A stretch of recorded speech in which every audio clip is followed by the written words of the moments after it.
रहे हैं, कुछ किया नहीं है इन चीजों के बारे में, तभी तो ये बातें उठ रही हैं। तीसरी बार वो कह रहे हैं और आप लोग भी इन्हीं को उछालते हो। नहीं मैम, इसलिए मैं आपसे बात करूँ, कह रहे हैं तीसरी बार भी उन्हीं की सरकार बन रही है। कौन कह रहा है? प्रधानमंत्री जी कह रहे हैं। पूछिए जनता क्या कहती है। आपको क्या पूछिए मैम, आपको क्या पब्लिक का मूड क्या लग रहा है? आपने तमाम रैलियां की हैं। आप मुझे तो पब्लिक का मूड लगता है कि ऊब चुके हैं और परिवर्तन चाहते हैं, क्योंकि जनता भी ये सब नहीं सुनना चाहती। जी, जनता चाहती है कि अब अपनी जो समस्याएं हैं उनका समाधान हो। और 10 साल हो गए हैं, बेरोजगारी बढ़ रही है, महंगाई बढ़ रही है, तमाम जो समस्याएं, जनता का जो संघर्ष है वो बहुत ज्यादा बढ़ गया है। और चाहे जो भी जिस तरह से कमाने की कोशिश कर रहा है, चाहे खेती में चाहे कुछ भी हो, वो पूरा कर नहीं पा रहे हैं। तो मुश्किलें बहुत बढ़ चुकी हैं और लोग अब ये नहीं चाहते कि उनको इधर उधर की बातें हम बताएं और उनका ध्यान भटकाया जाए। लोग चाहते हैं कि उनकी जो समस्या है उनका समाधान। मैम 10 साल पहले रोजगार की बात की थी, 2 करोड़ रोजगार देंगे। उसके बाद पेंशन की बात की थी, लोगों को घर देने की बात की, हर घर में जल देने की बात की, नल देने की बात की। दिया क्या? दिया क्या बताइए, अब बताइए, दिया क्या? दिया क्या?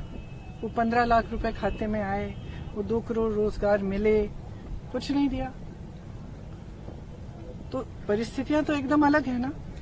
परिस्थितियां ये हैं कि जितने भी आपने वादे किए उनको आपने पूरा नहीं किया। हाँ, इवेंट खूब हुए, G20 हुआ, ये हुआ, वो हुआ, तमाम प्रधानमंत्रियों ने, राष्ट्रपतियों ने कहा कि भाई मोदी जी बहुत महान हैं, ये सब हुआ।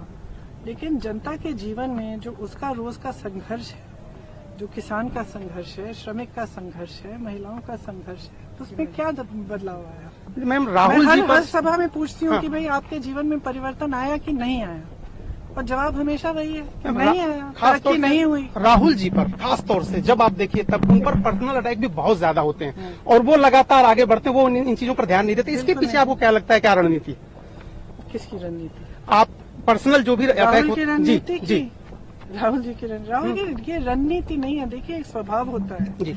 कुछ इंसान अपना ध्यान जो है अपने काम पे रखते हैं और कुछ बातों पे रखते हैं, कुछ दिखावे पे रखते हैं। किसी की असली श्रद्धा होती है, किसी की नकली श्रद्धा होती है। अब भैया की श्रद्धा असली है इस देश के लिए, इस देश की जनता के लिए। भैया का ध्यान अपने काम पे रहता है और उनको बिल्कुल कोई परवाह नहीं है कि कोई उनके बारे में क्या कहे क्या नहीं कहे। भाई बहुत साल हो गए हैं, अब तो जनता भी पहचान रही है कि जितनी चीजें उन्होंने कही सब गलत थी, सब इतने बड़े झूठ थे, चाहे उनकी पढ़ाई के बारे में, चाहे उनके बारे में, इतने बड़े झूठ थे। अब तो जनता खुद देख रही है। तो ये चीजें जो है ना, ये समय के साथ सब सच्चाई आगे आ जाती है। यही हमारे धर्म की परंपरा है, हमारे देश की परंपरा है, हमारी पुरानी सामाजिक परंपरा है कि जो सत्य है उसी का जीत होता है। मेरा आखिरी सवाल में, पूरे कांग्रेस के लोग भी और देश के लोग जानना चाहते हैं, अमेठी रायबरेली से चुनाव लड़ेंगे क्या?